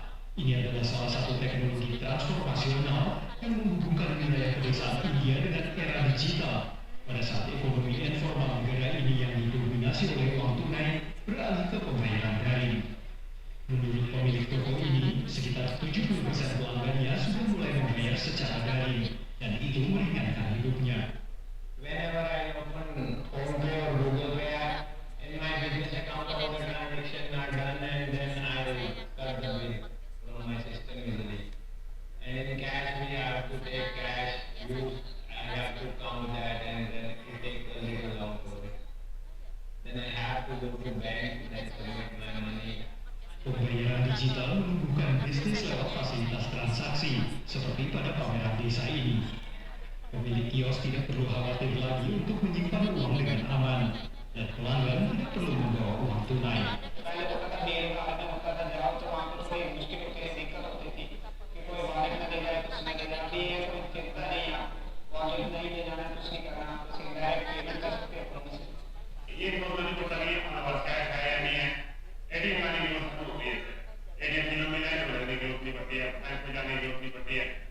Tapi masih ada hambatan yang harus ditangani, yakni kecepatan internet yang belum merata. Meski jumlah warga India dengan akses internet telah meningkat menjadi hampir 700 juta, tapi banyak yang masih tidak terjangkau. Dan dengan kemajuan pesat, mungkin tidak butuh waktu lama bagi jangkauan digital India untuk semakin berkembang. Dari Arlington, Virginia, saya Budi Yohanes dan tim VOA. Di Indonesia kita sudah mengenal ini yang namanya KRIS ya. KRIS itu Quick Response Code Indonesian Standard ya. Dahulu banyak orang memakai konsep dengan memakai kartu, tapi sekarang dengan memakai handphone. Makanya saya tadi tanyakan bangun tidur kita sudah menyentuh handphone, bahwa dunia itu dalam genggaman. Jadi Anda mau membayar apapun sekarang ya yang ada di tangan Anda. Tidak harus memakai dompet. Dulu orang kaya bisa dilihat dari sisi apa? Dompetnya tebal. Tapi sekarang kalau ingin melihat orang kaya, handphonenya merek apa? Jadi handphonenya semakin mahal, dia menunjukkan bahwa status sosialnya semakin tinggi. Ya. Maka dari itu kita melihat bahwa di India pun itu sudah berkembang sampai ke masyarakat mikro ini ya, UMKM atau mungkin mikro ya, mikro pedagang sangat kecil gitu ya, pedagang mikro ya. Jadi di India itu sudah dipakai konsep ini dengan menyeluruh, dan akhirnya Pak Perdana Menteri bisa terpilih menjadi 3 kalinya dalam bulan kemarin. Yang ditiru oleh Indonesia nggak berhasil. Ya, jadi Pak Narendra tadi mampu untuk menjadikan digitalisasi keuangan di India itu menjadi satu hal yang sangat dibutuhkan. Ya, paling susah Bapak Ibu, saya juga UMKM, mohon maaf itu. Jadi kalau tadi mungkin diberikan gambaran tentang pendidikan dan sebagainya, saya lebih bangga ketika saya punya pendidikan dari University del Cafe, Bapak Ibu. University del Cafe itu menghasilkan pengetahuan atau pendidikan tentang barista. Jadi saya mempunyai ijazah sebagai penyaji kopi dengan satu pendidikan khusus ya. Nah, yang saya jadikan masalah adalah ketika saya menjadi UMKM itu ketika menerima uang receh dan kemudian mencari kembalian.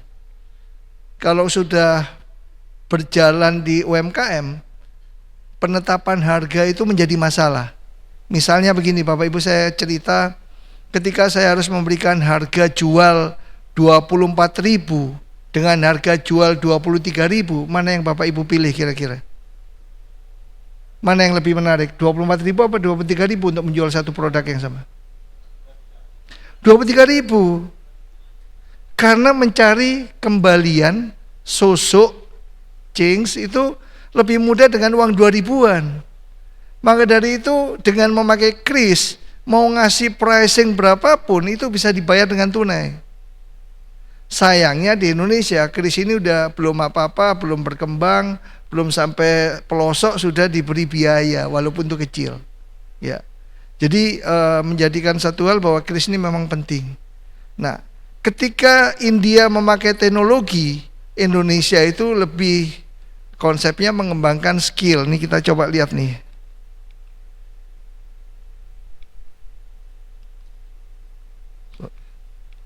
Manusia kalkulator dikrian.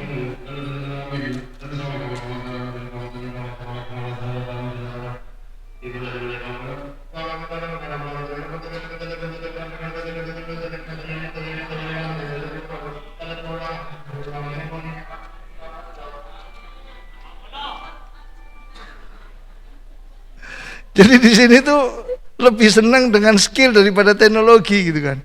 Karena mereka mampu untuk menghafal harga, padahal Bapak Ibu ketika berada di pasar seperti ini, harga itu selalu berfluktuasi.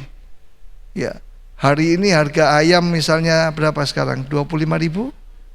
28.000? 38.000.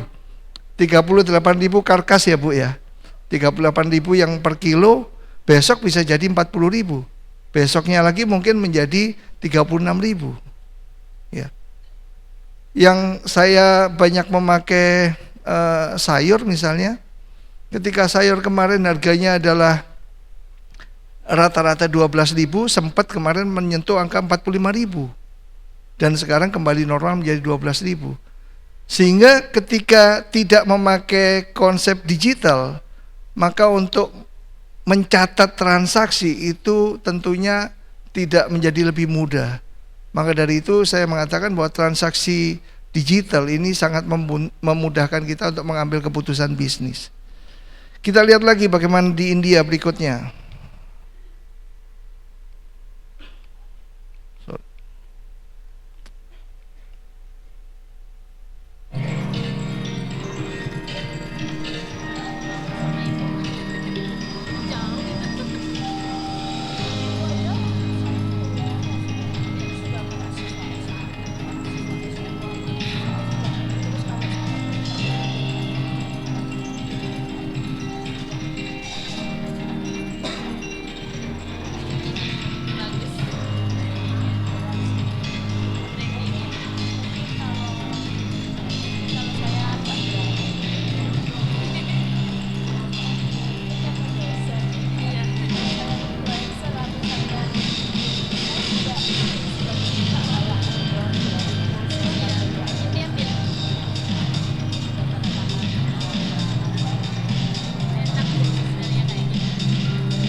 Bapak Ibu, jadi India ini termasuk yang diprediksikan oleh Pricewaterhouse itu menjadi negara yang di tahun 2045 itu menjadi negara 4 besar.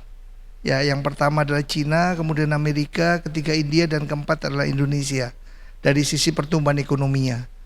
Nah, 3 negara atau 4 negara ini adalah negara yang mempunyai bonus demografi. Jadi mengandalkan pertumbuhan ekonominya dari penduduk. Namun bedanya ketika Cina itu lebih banyak memproduksi barang, sedangkan India mencoba untuk menduplikasi atau meniru yang ada di Amerika. Mereka mencoba dengan cara melakukan digitalisasi di bidang keuangan atau bagaimana memutar pertumbuhan ekonominya dari sisi keuangan.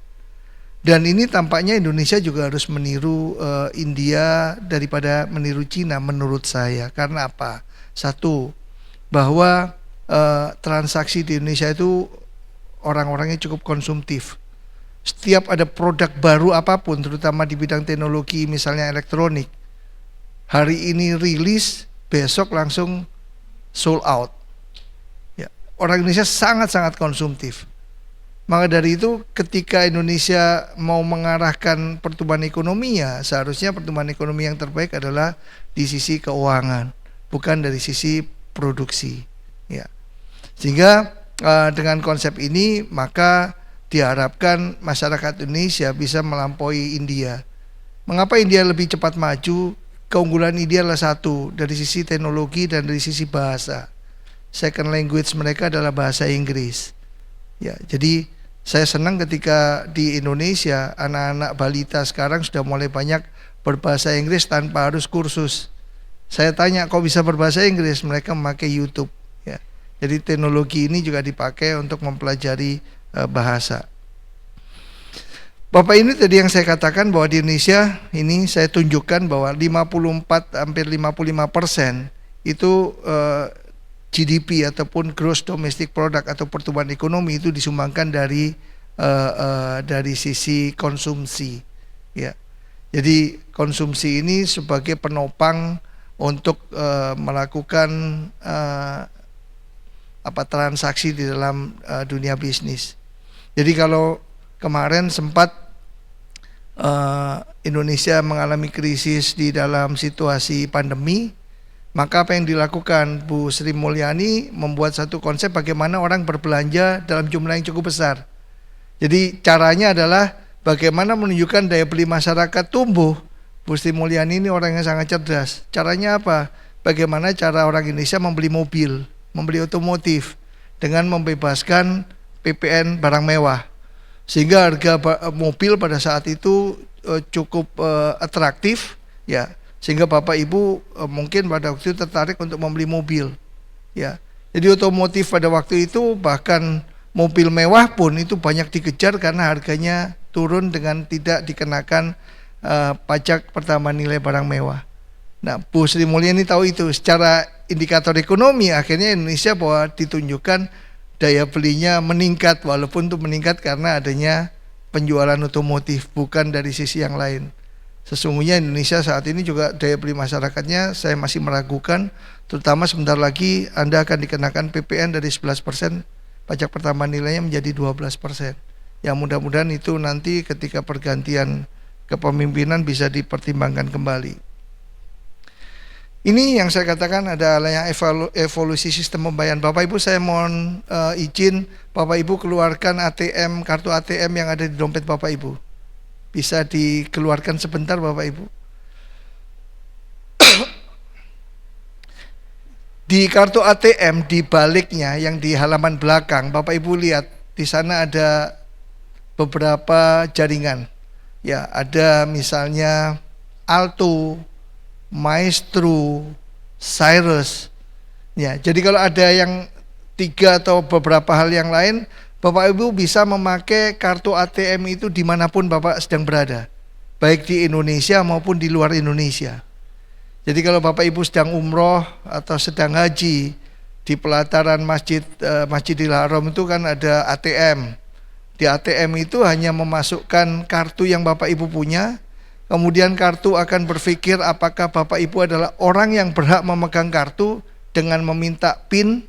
PIN biasanya 6 digit. Kemudian dari kartu tersebut akan mencoba untuk mengkonfirmasikan apakah dana yang Bapak Ibu miliki di Indonesia itu tersedia, dan kemudian mengelola dengan berapa nilai tukarnya. Ketika nilai tukar dengan berapa yang Bapak Ibu inginkan, misalnya 100 rial, maka ATM tersebut dalam waktu tidak sampai 5 menit sudah mengeluarkan dana yang Bapak Ibu inginkan. Nah, waktu itu kita semua memakai yang namanya automated teller machine, ya. Dan itu borderless, dimanapun Bapak Ibu berada, selama kartu tadi ada Cyrus, ada Visa, ada Alto, ada Maestro, itu bisa dipakai di mana-mana. Jadi konsepnya adalah ya dari zaman dahulu, mulai dari barter, kemudian dari uang logam dan seterusnya, kemudian menjadi uang elektronik. Dan sekarang dana itu tidak lagi dikelola dengan memakai alat kartu, tapi dengan memakai alat kode gitu kan, yang namanya quick response code. Jadi QR itu menjadikan satu alat pembayaran yang dipakai di seluruh dunia saat ini. Nah, jadi ini bahwa Ibu Bapak harus mengetahui inovasi keuangan untuk mengetahui manfaat dan risiko dari bagaimana mengakses keuangan ini dengan satu perhitungan dan pengambilan keputusan yang tepat.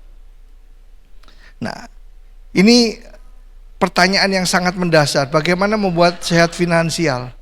Sesungguhnya saya katakan tadi, saya ungkapkan memakai hukum Kirchhoff lah yang kita bisa pakai, bahwa manajemen keuangan itu bagi sebuah keluarga itu adalah mengelolanya dengan cara bagaimana mengelola pendapatan dan bagaimana mengelola aset. Tadi jangan sampai asetnya terjual gitu kan karena kebutuhan. Dan terakhir adalah bagaimana Bapak Ibu membelanjakan uang yang dimiliki. Jadi uang itu motifnya hanya 3, ya dipakai untuk transaksi sehari-hari, yang kedua dipakai untuk berjaga-jaga kalau ada kebutuhan mendadak, dan terakhir untuk berspekulasi. Saya tiap hari mengamati pasar modal, jadi tadi mohon maaf kalau saya mau membuka handphone ketika Bu Mei ada di depan, ya saya ingin mengamati berapa harga saham yang terjadi di saat ini. Dan yang saya bisa lakukan tanpa saya harus bakar menyan, tanpa saya harus membaca mantra, saya bisa memprediksikan harga sahamnya seperti apa yang akan terjadi di masa yang akan datang. Tentunya dengan satu teknis yang dipahami di dalam dunia keuangan. Di dalam dunia keuangan itu teknisnya memakai grafik. Grafiknya namanya candlestick graphic. Jadi grafik yang bentuknya batang lilin. Ini di Jepang sejak tahun 1400-an sudah dipakai untuk mengetahui prediksi harga beras. Jadi kalau harga beras naik di sini kan harusnya lihat dari berapa persediaan di Bulog, di sana enggak dari pasar. Ya, bedanya seperti itu. Nah, yang pertama saya ingin memperkenalkan yaitu adalah fintech payment atau digital payments. Jadi ada GoPay, ada OVO, Dana, Doku, Link Aja, Shopee.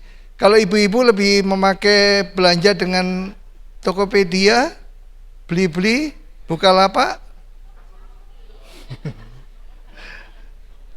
Kalau bapak-bapak, mana yang lebih banyak dipakai? Shopee, Tokopedia, TikTok Shop. Kalau saya lebih senang pakai TikTok Shop. Sayang hari ini tadi saya mau coba pakai, saya lupa. Bapak Ibu, saya beli sepatu kemarin, dan itu saya sering belanja TikTok itu dengan gambaran bahwa ya ingin tahu sih seperti apa sih produk China gitu kan ya. Sepatu yang saya beli harganya 35.000, bagus lagi. Ya, secara tampilan bagus, tapi dipakai nggak cocok. Tapi saya melihat bahwa dengan 35.000 datang di Indonesia, saya coba cek ke Alibaba di Swiss, teman saya coba untuk menguji berapa harga produk yang sama di Swiss, dijual dengan 3 Swiss franc. Ya, 3 Swiss franc itu mungkin senilai 6, ya 1 Swiss francnya 20.000, 60.000, dijual plus ongkos kirim katanya sekitar 180 ribuan. Di Indonesia bisa dijual dengan 35.000. TikTok itu luar biasa. Jadi kalau mau belanja TikTok, dan saya coba waktu itu dari sisi keamanan saya pernah mengalami satu kejadian yang mungkin untuk menjadi pembelajaran. Ketika ada sebuah handphone ditawarkan, yang handphone itu harganya sekitar 1 juta lebih, ditawarkan dengan harga 250.000. Saya langsung beli di TikTok. Kemudian apa yang terjadi? Yang datang ke rumah, karena saya selalu video unboxing, yang keluar adalah body lotion. Tapi saya waktu itu sudah menghitung risikonya. Risikonya adalah saya anggap saya beli bensin lah. Tapi sekali lagi, inilah mengapa kita belanja melalui online ini menarik. Saya bisa aman pada waktu itu. Saya kemudian komplain ke TikTok dan direspon oleh TikTok bahwa dana, kan kalau kita belanja online, dana kita setorkan ke penyedia belanja online, baru ditransfer kepada penjual. Ya, ini pengamanannya kan di sana. Dan oleh TikTok dana itu belum ditransfer kepada penjual, dan kemudian penjualnya hilang gitu, di-banning oleh TikTok, dan saya mendapatkan fasilitas oleh TikTok untuk berbelanja sejumlah uang yang saya belanjakan untuk untuk handphone tadi. Ya, jadi pengamanan di dalam belanja online ini cukup bagus. Jadi kalau Anda memakai